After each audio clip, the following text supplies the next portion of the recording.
Olá, pessoal.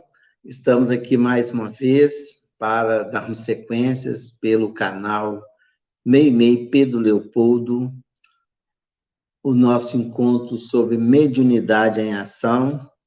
Hoje, trabalhando no nosso episódio número 9, que vamos falar sobre os fenômenos anímicos. Nós que já passamos pela teoria, pelo tipos de mediunidade, pelos mecanismos, pelo atendimento aos espíritos, enfim, né, a constituição de uma reunião mediúnica, nós fomos até essa abordagem com os espíritos no que a gente chama do diálogo fraterno, né, para a enfermagem espiritual. Então, os fenômenos anímicos, eles foram estudados. Por quê? O que seriam esses fenômenos? É tudo que tem a ver com a alma, ou seja, com o espírito encarnado, ou seja, do próprio ser, né, da constituição do arquétipo todo do ser encarnado. E esses fenômenos foram investigados para que se pudesse, do início dos estudos, comprovar a existência do espírito e a possibilidade dessa comunicação. Por isso que os fenômenos anímicos eles existem, foram estudados e confrontados foram comparados aos fenômenos espíritos pelos estudiosos, comprovando, enfim, a mediunidade. E é o que a gente vai recorrer aqui hoje. Então, o primeiro ponto que nós temos, né, aqui, é a fala do livro segundo, do Mundo Espírita ou dos Espíritos, no capítulo 8, Kardec traz para a gente a emancipação da alma, que já comprova essa possibilidade, né, do afastamento do espírito, digamos assim, do corpo físico, pelo fenômeno que a gente já estudou, do afrouxamento dos laços perispiríticos, que permite essa viagem ou esse desligamento ou essa comunicação do próprio espírito encarnado de forma diferente, como é nos sonhos, nas visitas espíritas entre os vivos, quando acontece transmissão oculta do pensamento, a letargia, a catalepsia, a morte aparente, sonambulismo, o próprio êxtase, como nós já estudamos, também faz parte do mecanismo da mediunidade, a dupla vista, o resumo teórico do sonambulismo, êxtase e a dupla vista. Esse é um estudo que Kardec nos apresenta, mostrando esta emancipação da alma como a possibilidade do espírito encarnado de afastar-se do seu próprio corpo, penetrando, vamos dizer, um campo espiritual diferente do que ele reside. Aí está, então, a possibilidade que Kardec nos apresenta. E nós vamos, então, partindo desse princípio, nós podemos estudar os fenômenos anímicos, né? O Alexander Kazakov, que é um sábio russo, primeiro a empregar o termo animismo, ele criou esse nome. O Charles Richer, que é o criador da metapsíquica, que catalogou os fenômenos anímicos, dando a dominação especial. O Ernesto Bozano, que afirmou que o animismo prova o espiritismo, né, na conclusão de um livro seu. O que catalogou os fenômenos anímicos dando nome especial foi o Charles Richer. Eu soltei o nome dele aqui, ele foi o criador da metapsique. Então, é esses estudiosos aqui que a gente vai pegar, né, evidentemente, o seu pensamento em torno do animismo, e estudos mais profundos, nós teríamos que buscar essa obra deles todos, né, com mais detalhe, mas eles têm um significado muito importante na doutrina espírita, acrescentando ainda no final aqui o Leon Denis, que nós vamos falar um pouco dele também. Ok? Bom, o primeiro a falar, como diz, foi o Alexander Kazakov, né, que nasceu em 1832 na Rússia, né? Ele, devido ao combate ao espiritismo na época, ele nasceu em 32, então ele era um jovem, né, no lançamento do Livro dos Espíritos. A partir dessa observação dele, dos ataques, principalmente, por um alemão, Eduard von Hamann, segundo eu posso traduzir, né? O Alexandre Aksakov, ele buscou o estudo para que pudesse combater essas ideias anti-espíritas, né? E o objetivo dele foi preservar a doutrina espírita dos ataques sérios a que no futuro ficaria indubitavelmente expostas, né? Então, ele colocou fatos admitidos pela a ciência para que pudesse escrever esse livro, Animismo e Espiritismo, nos explicando a diferença de um outro, com esse objetivo que ele coloca aí, que é os ataques à doutrina espírita, que já estavam surgindo e poderiam se identificar no futuro. Então, qual que é o conceito que ele nos traz, né, dentro do estudo dele?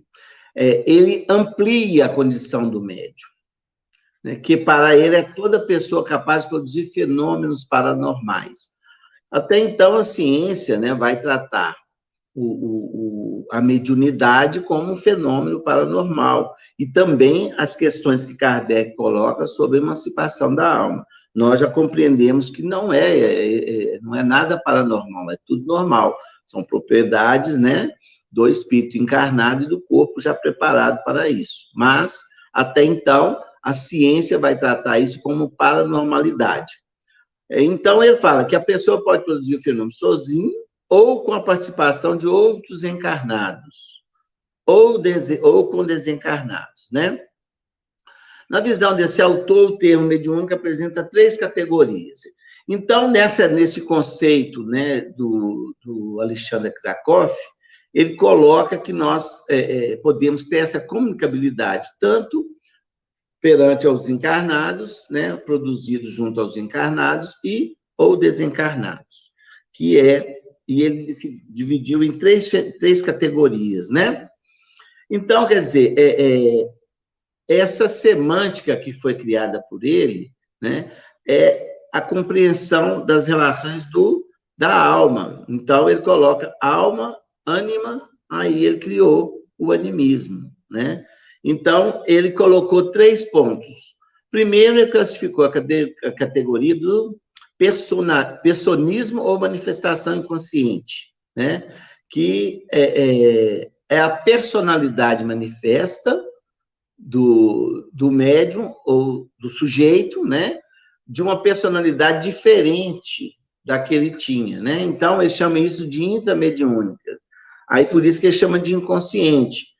Aqui nós podemos até atribuir de outras encarnações, né? Que está na constituição espiritual do ser. Então, ele chama essas manifestações de personalismo ou manifestações inconscientes, que ele chama de intramediunidade, ou seja, está no interior, e que vem à tona. E talvez a mais comum quando a gente for ver a prática mediúnica. Animismo ou manifestações psíquicas paranormais inconscientes. Então, o que transpõe os limites corporais do sensitivo. Nós são chamadas extras mediúnicas. Engloba a transmissão de pensamentos, que é a telepatia, movimento de objetos sem contatos, eles chamam de telecinesia, nós vamos ver lá em Kardec, que é mediunidade de efeitos físicos, projeção de duplos, telefonia, que ele chama, a gente vê a bicorporeidade, por exemplo, né? Que é a teleplastia. Então, meus amigos, aqui já tem 2 categorias. A terceira é espiritismo ou manifestações provocadas por finados, olha o nome, finados. É o que a gente chama desencarnados, né? Ou espíritos comunicantes, agindo em associação com os elementos psíquicos homogêneos de um ser vivo. Aí ele compreendeu, né, essa comunicação mediúnica com a associação de elementos. Hoje a gente compreende muito claramente que é a associação dos fluidos perispirídicos, que permite o médium captar o espírito através da ligação ou aproximação, melhor dizendo, perispiritual. Olha a divisão que ele faz. Ele colocou essas 3, né, categorias, que ele chama de intramediúnicas, extramediúnicas e a mediunidade, né, que é a associação psíquica com seres desencarnados, que está completamente, né, claro para nós. E vamos caminhando um pouquinho mais. Aqui nós vamos ter o Gabriel Delane. Gabriel Delane nasceu em 1857, portanto, nasceu junto com a doutrina espírita, ligado à doutrina espírita, porque a sua mãe, né, ela fez parte das médiuns que trabalhou com Allan Kardec, né? E, através disso, depois dele se formar em engenharia, ele, compreendendo que o perispírito estava no centro dos fenômenos espíritas, ele já tinha essa clareza, né? Procurou distinguir o mediunismo ou a mediunidade do animismo, que é a manifestação da própria alma, né? E, com isso, ele auxiliou o próximo trabalhador, que foi o Charles Robert Richer, que ele criou a metapsíquica em suas pesquisas. Então, o Charles Richer, ele, através dos estudos anteriores, né, de Alexandre Ksakoff e de Gabriel Delane, que se dispôs a estar junto com ele criou a metapsíquica, que nós vamos ver que são explicações dos fenômenos mediúnicos numa linguagem mais científica, apenas, né? Não tem nada diferente. Mas a ciência ainda precisa disso. Então, ele nasceu em 1850, era um jovem também, no lançamento, né, do Livro dos Espíritos ou da doutrina espírita. Ele foi um médico fisiologista. Ele tem uma grande importância aí no campo científico para essa análise, segundo a gente vai ver mais tarde, né? Ele foi laureado com o Prêmio Nobel da Paz em 1913, né? Então, ele tem o Tratado da Metapsíquica, é uma relação de fatos e descrições pormenorizadas de experiências psíquicas, descrições históricas, classificatórias, e são divididos em fenômenos, né? Objetivos, subjetivos e mediúnicos. Vamos ver o que ele nos diz aqui. A metapsíquica, então, é uma ciência que tem o objeto a produção de fenômenos mecânicos ou psicológicos, devido às forças que parecem ser inteligentes ou poderes desconhecidos latentes na inteligência humana. Quer dizer, ele foi despertado com o nome metapsíquica pelo mesmo interesse que Kardec fez nos fenômenos inteligentes das mesas girantes, com respostas, né, inteligentes. Então, ele pôs uma ciência de igual teor, digamos assim, mas no aspecto científico, não se preocupar com a doutrina em si, né? Ele começou uma pesquisa.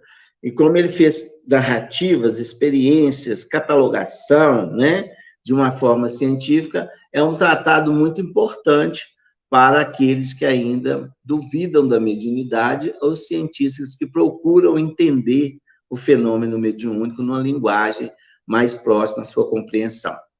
Então, ele, estudando a mediunidade, dividiu a metapsíquica em dois grupos, a subjetiva e a objetiva. Nada diferente, então, que Kardec fez. Kardec tem os fenômenos subjetivos e os fenômenos objetivos, efeitos físicos e efeitos inteligentes ou intelectuais, né? Então, vamos ver o que ele transmite para a gente, através do seu trabalho, desculpem, né? Ele põe os telecinésicos e os criptestésicos. Os objetivos e subjetivos, né? Então, o Richer, ele tem esse trabalho grandioso, auxiliado por Delane, iniciado por Alexandre Ksakoff, dentro do Tratado da Mediunidade e do Fenômeno Anímico, né? E acho que no meio espírita nós estamos precisando voltar muito a esses estudiosos para a compreensão disso, porque muitas vezes o fenômeno anímico é confundido com mistificação.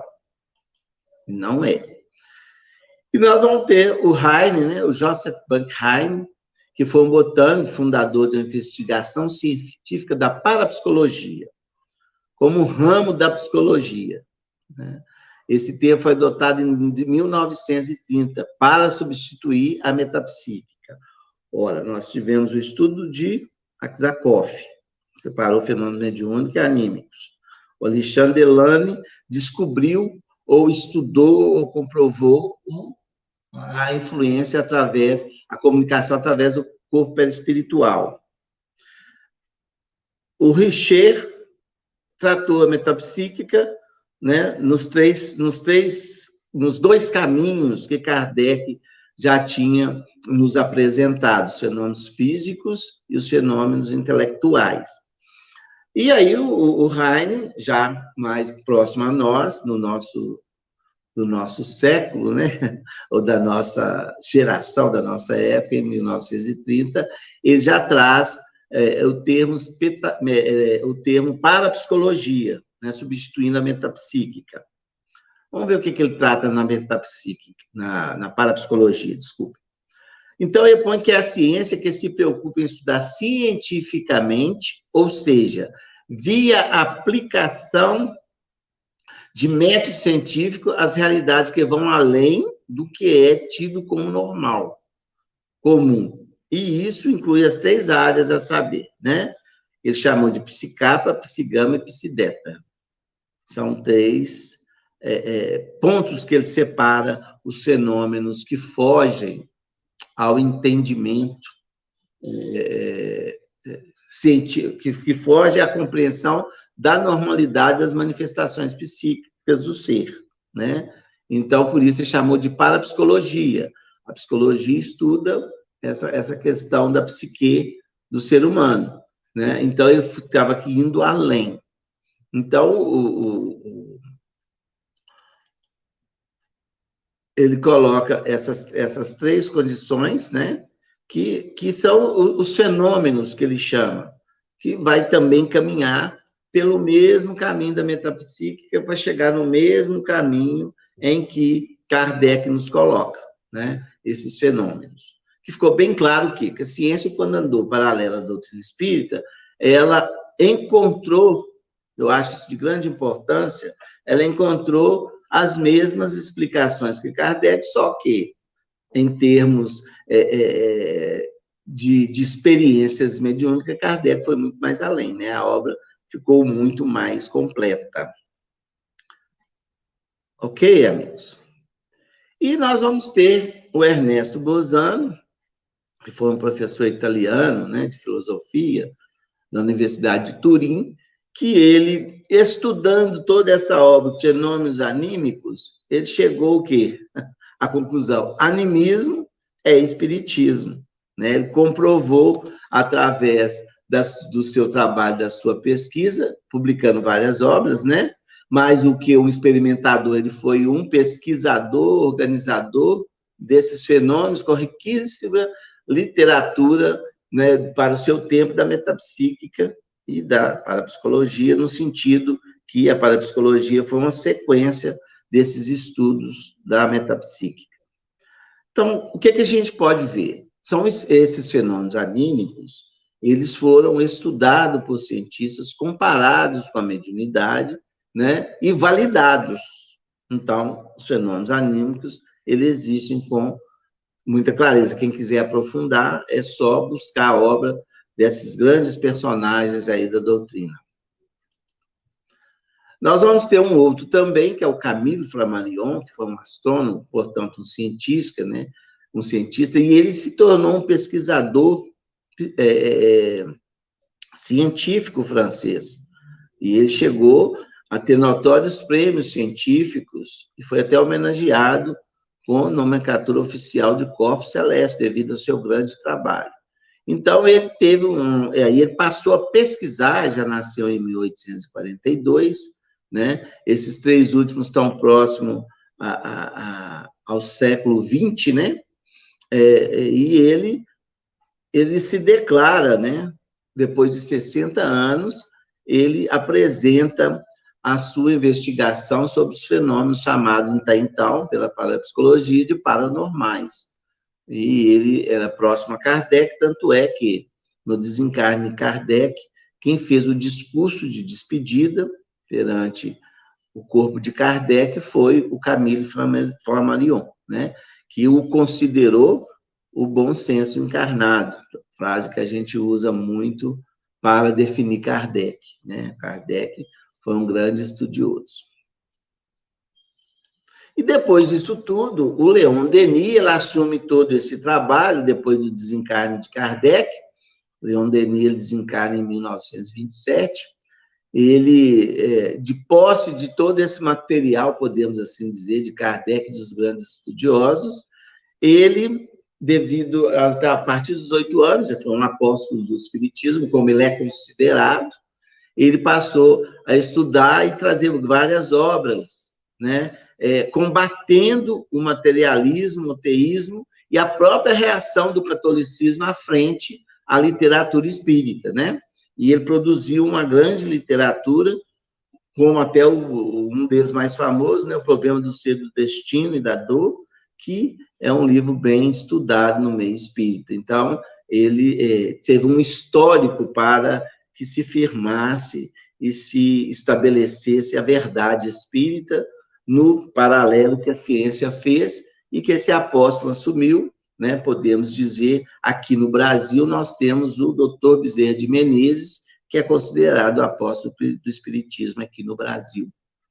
Então, esses estudos nos dão a veracidade dos fenômenos, né, que nós observamos na nossa casa espírita, no nosso trabalho mediúnico, né, que vão, ou muitas vezes é muito importante a gente saber desses estudos, porque muitas pessoas combatem através do estudo da parapsicologia, quer combater que não existem os fenômenos espíritas, né? E os próprios estudiosos que criaram afirmaram a possibilidade dessa manifestação, né, dos desencarnados. Então, não há dúvida, né? Para nós não sempre, para nós não há, mas é interessante a gente conhecer essa trajetória, né? E apresentar aqueles que duvidam e queiram estudar, né? Não é imposição nem criar projeto. Muitas pessoas querem encontrar explicações. Então, esses aí nos trouxe estudos tão valorosos, né? Que não podem ser abandonados. E aquele fato que eu sempre falei, como nós já conversamos muito aqui, né? Sobre a questão do livro dos médiuns. Se todos somos médiuns. Como a gente vê aí, todos nós somos médiuns, cada um com a sua condição da manifestação. Como Kardec fala, depende de cada ser, de cada indivíduo, a sua mediunidade, né? Que ele nos fala, vamos ler de novo, gente? Todo aquele que sente um grau qualquer a influência dos espíritos é por esse fato médium. Essa faculdade é inerente ao homem, por isso mesmo não constitui privilégio. São raras as pessoas que não a possuem, pelo menos em estado rudimentar. Pode-se dizer que todos nós somos mais ou menos médiuns. Nós vamos ver isso no capítulo 14, item 159. E ele completa, né? Ele fez uma ressalva que, usualmente, porém, essa qualificação se aplica somente aos que possuem a faculdade mediúnica bem caracterizada, que se traduz por efeito patente de certa intensidade, o que depende de uma organização mais ou menos sensitiva. Então, os fenômenos anímicos, muitos deles, é inerente ao ser humano, né? Porque nós somos alma, nós somos espíritos encarnados, nós temos um registro, né, de nossas vidas e dos nossos conhecimentos, das nossas experiências, dos nossos sentimentos. Então, de alguma forma, isso pode ser manifesto, como foi explicado anteriormente. E, para o trabalho na mediunidade, para ser classificado como médium, tem que se traduzir por efeitos mais patentes. Então, tem que ter certa identidade, tem que ter uma comunicação. Ok? Então, isso aí nós já estudamos, né, exaustivamente lá em outros estudos nossos, é só a gente retomar essa explicação de Kardec dentro do contexto que nós já estudamos. Bom, aqui nós vamos ter, então, na pergunta 223, desculpe, na questão 223, né, o codificador identificava uma nova situação, a do próprio médium, ou seja, o próprio espírito do médium, poder se comunicar como qualquer outro espírito, que é trazido na questão 223 do Livro dos Médiuns. Pode? O codificador já identificava essa situação? Vamos ver o que Kardec fala. Dentro do contexto da comunicação dos encarnados, a pergunta foi direcionada se existia essa possibilidade. Qual que é a resposta? Ela é subdividida, nós pegamos a 223, o item 2. As comunicações escritas ou verbais podem também ser do próprio médium? Mesma coisa, pode comunicar e pode escrever. Então, Kardec explica o que nós acabamos de ver que esses estudiosos trabalharam. A alma do médium pode comunicar-se como qualquer outro, se ela goza de um certo grau de liberdade, emancipação da alma. Vemos lá em cima, né? No início nós falamos sobre isso. Recobre, então, suas qualidades de espírito. Essa explicação não parece confirmar a opinião dos que acreditam que todas as comunicações são do espírito do médium e não de outro espírito. Olha que bacana, é o mesmo que eles estudaram. Já que essa possibilidade do próprio espírito do médium se comunicar, como Kardec explicou, ele toma qualidade de espírito. Ele não fica nessa hora com qualidade de encarnado. Por quê? Existe o afrouxamento dos laços perispirídicos, ele está ligado ao corpo, mas não está, né, naquele momento, com as suas faculdades limitadas quando estamos encarnados. Nós vamos ver isso na mediunidade de Chico Xavier o tempo inteiro. Ele tem as comunicações anímicas. Né? Não de falar, de escrever, estou falando da própria vivência dele no plano espiritual, que é o que acontece mais ou menos conosco quando nós produzimos algum fenômeno anímico. Então, aqui pergunto, já que você está falando que isso pode, então, quer dizer, tudo talvez seja do próprio espírito, que é como que muita gente fala, né? A própria parapsicologia, alguns seguidores queriam afirmar isso, né? Como o nosso Padre Quevedo. Vamos ver aqui a resposta.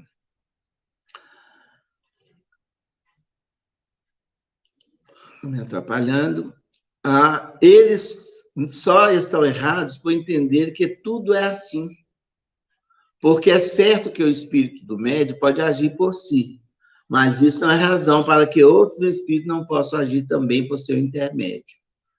Então, quer dizer, Kardec, igual aos estudiosos, lógico que não ia concluir de maneira diferente, porque ele apresentou isso até primeiro, né? O livro nos explica, a explicação de Kardec, dos espíritos, é justamente essa, né? Que a gente não pode entender que por uma possibilidade não existe a outra. Então, existem as duas possibilidades. Mas, evidentemente, quem trabalha na mediunidade tem mais a comunicação dos espíritos desencarnados, né? Eventualidades pode ocorrer de um fenômeno anímico com o médium em serviço, né? Mas a possibilidade existe, segundo Kardec nos explica. E é muito importante a gente saber isso e saber como conduzir em uma reunião mediúnica, que sempre é o nosso objetivo de estar aqui estudando, né? No trato com os espíritos, no trato com os médiuns, em uma reunião mediúnica.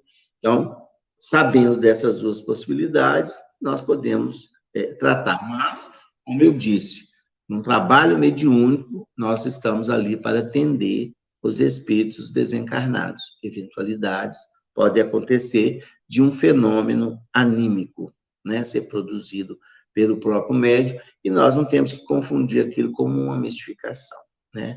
Mistificação é um dos escolhos da mediunidade, não é um tipo de mediunidade. O animismo, sim, é um tipo de mediunidade. Bom, nós estamos caminhando para o nosso final. Eu acho que deu para a gente entender essa possibilidade, essa veracidade. Também apresentamos um vasto material que pode ser estudado para quem queira aprofundar mais no assunto. Mas essa realidade, ela existe e muitas das vezes nós temos que tratá-la em um trabalho mediúnico com todo amor e carinho. Se o médium está naquele momento em manifestação com sua personalidade em espírito, vamos tratá-lo como nós tratamos todos os desencarnados.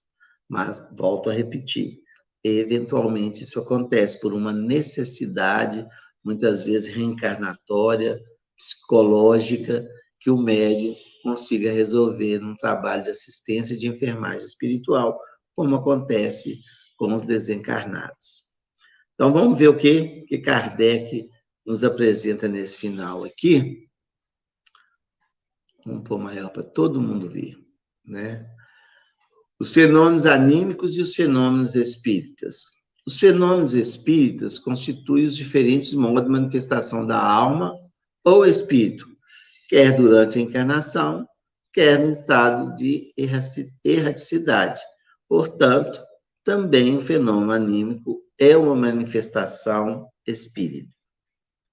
Vamos, então, meditar, estudar um pouco sobre isso, e no nosso próximo encontro, nós vamos falar o animismo na prática mediúnica, já focando nesse mecanismo que o médium tem na sua percepção anímica em uma reunião mediúnica. Rogando a Jesus que nos abençoe, né? Vamos continuar juntos para que possamos estudar essa linda doutrina que Kardec nos legou e que os espíritos trouxeram em nome de Jesus para esclarecimento e possibilidades de melhora para a humanidade. Um abraço a todos, até a próxima. Chico Xavier. Chico, homem de fé.